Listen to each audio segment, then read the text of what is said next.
10월 3일 목요일 기도로 돕는 그 사랑 매일 묵상. 오늘은 시편 73편 1절에서 3절입니다. 다윗의 시가 이제 그 긴 단락이 끝이 났고 이제 아삽의 시가 좀 시작이 됩니다. 그러니까 아삽이라는 인물에 대해서 또 이야기가 많은데 그 인물이 어떤 사람이었는지와 시가 굉장히 잘 연결되지는 않습니다. 그래서 그냥 아삽이라는 사람이 쓴 시다 이 정도로 이해하면 좋을 것 같고, 오늘은 좀 짧죠. 그 실망했던, 하나님에게 실족했던 자기의 삶을 고백하고 그것이 어떻게 회복됐는지를 쓰는 시편입니다.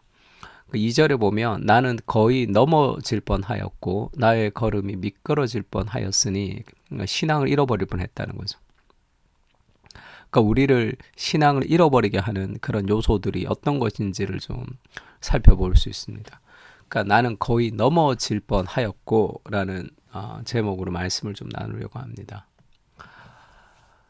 1절에 보면 하나님이 참으로 이스라엘 중 마음이 정결한 자에게 선을 행하시나, 이게 자기가 믿는 하나님에 대한 어떤 명제였죠. 자기의 신학, 교리, 하나님을 향한 신념이라고 할 수 있습니다. 마음이 정결하고 말씀에 순종하면 복을 받는구나 라고 생각을 했는데 거의 넘어질 뻔하였고 나의 걸음이 미끄러질 뻔하였다는 거죠. 왜냐하면 마음이 정직한 사람들에게 하나님이 선을 행하셔서 그들이 잘 되는 것을 믿고 있었는데 3절에 보면 내가 악인의 형통함을 보고 오만한 자를 질투하였음이로다. 그러니까 내가 하나님을 잘 믿는데 내가 잘 돼야 되는데 하나님을 잘 믿지 않고 행하는 악인이 왜 형통하지? 나보다 더 형통하지? 그리고 오만한 자가 왜 잘 되지? 그것을 향한 질투가 불이 탔습니다. 그러니까 결국 자기 자신에게 하나님이 이랬다 저랬다라는 것이 아니라 다른 사람과의 비교를 통해서 그 시기와 질투가 지금 생기는 거죠. 그러니까 결국 질투라는 것은 그 사람이 잘 되는 것에 대해서 내가 그냥 배 아픈 정도가 아니라 그것이 내 것이 돼야 된다고 생각하는 게 질투죠. 내가 가지고 오고 싶은 거, 빼앗고 싶은 거, 그것이 삶의 질투인데 결국 질투라는 것은 하나님이 하나님의 일을 하지 못한다라는 마음의 불신이라고 할 수 있습니다. 아니, 왜 선한 사람이 잘 되고 악한 사람이 안 돼야 되는데 왜 내가 믿음으로 살아가는데 내가 잘 안 되고 믿음으로 살지 않은 악한 인간들이 잘 되지? 그걸 통해서 하나님이 계신가? 하나님이 정말로 살아계신가? 그런 생각을 하는 거죠. 그러니까 결국 질투라는 것이 우리의 마음 속에서 하나님을 향한 불신과 그리고 결국은 자기 연민으로 우리를 이끌어갑니다. 그러니까 자기 연민, 자기 혐오, 그렇게 이제 떨어지는 거죠. 하나님이 없으면 그러면 인생을 살아갈 수 있는 힘이 사실 더 없는 거죠. 자기 안에.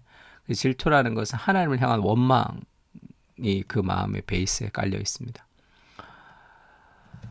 잠언과 전도서와 욥기가 시가서죠. 시가서인데 이 시가서가 주는 메시지를 이 전체적으로 읽어야 된다. 데릭 키더너가 이거를 하나하나가 아니라 시가서는 전체를 통해서 하나님의 메시지가 있다. 이제 그렇게 이야기를 했습니다. 잠언은 주로 어떤 얘기가 많이 나오냐면 하나님 잘 믿으면 복을 받고 하나님 잘 믿지 않으면 복을 받지 않는다. 이것이 잠언이에요. 그러니까 세상에는 하나님의 질서가 있다는 거죠. 그 하나님의 질서를 지킬 때 복을 누릴 수 있고 그 질서를 지키지 않을 때 복을 누릴 수 없다라는 하나님의 질서가 세상 가운데 흐르고 있다는 것이 잠언이 우리에게 알려주는 명제입니다. 근데 전도서를 보면 근데 꼭 그런 것만은 아니더라. 악인이 잘 되고 그리고 선한 사람이 안 되는 경우도 많더라 하면서 헛되고 헛되다 그런 얘기들을 많이 하죠. 그러니까 잠언이 하나님의 질서가 세상 가운데 있다라고 얘기하면 전도서는 근데 그 하나님의 질서가 교란되어 있다는, 이것이 막 이렇게 교란되어 있는, 이 질서가 잘못되어 있는 것처럼. 그래서 전도서에 가장 중요한 키워드가 있다면 그 부조리예요. 부조리. 세상이 부조리하다. 이 타락한 세상에서 하나님의 질서가 꼬여버렸다. 그렇게 얘기합니다. 우리 눈에 보기에 그렇게 보인다.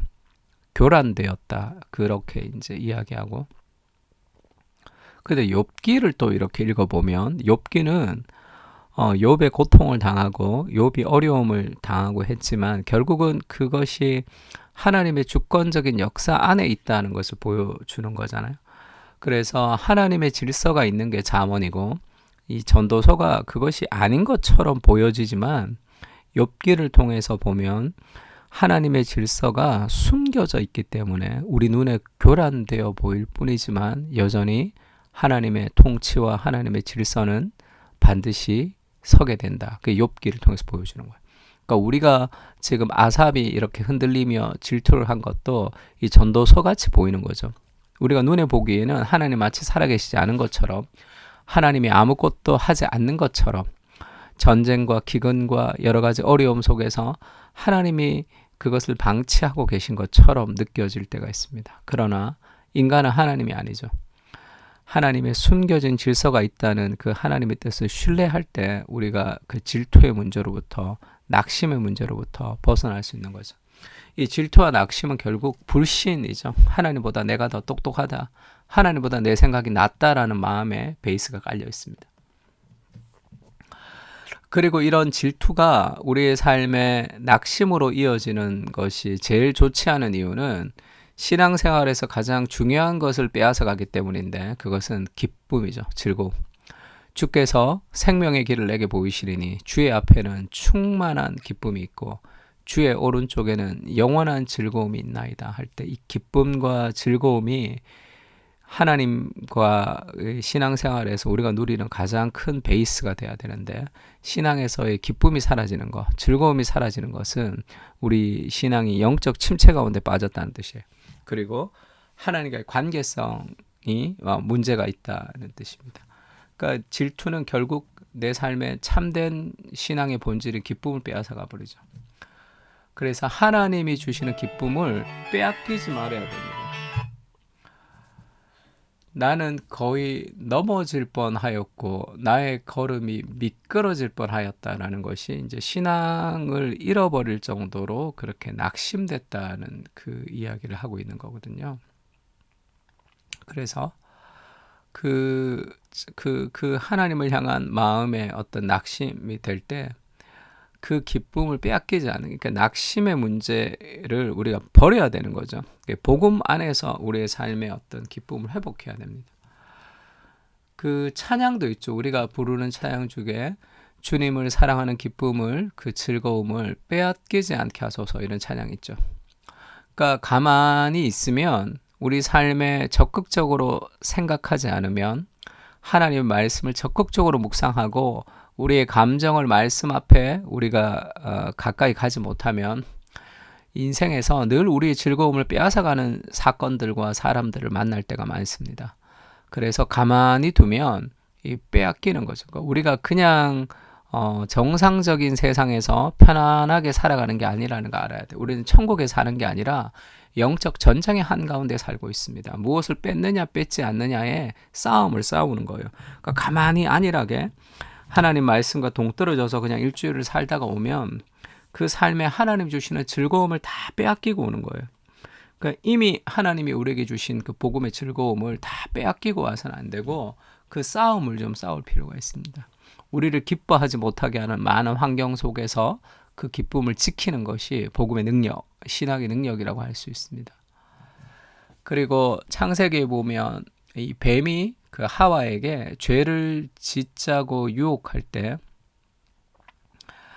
하나님에 대해서 동산 중앙에 있는 모든 나무의 열매를 먹지 말라 하시더냐, 그렇게 유혹을 하면서 하나님을 아주 인색한 분으로, 하나님은 너를 돕긴 하지만 최선을 다해서 돕지는 않는 분으로 그렇게 유혹할 때가 있습니다.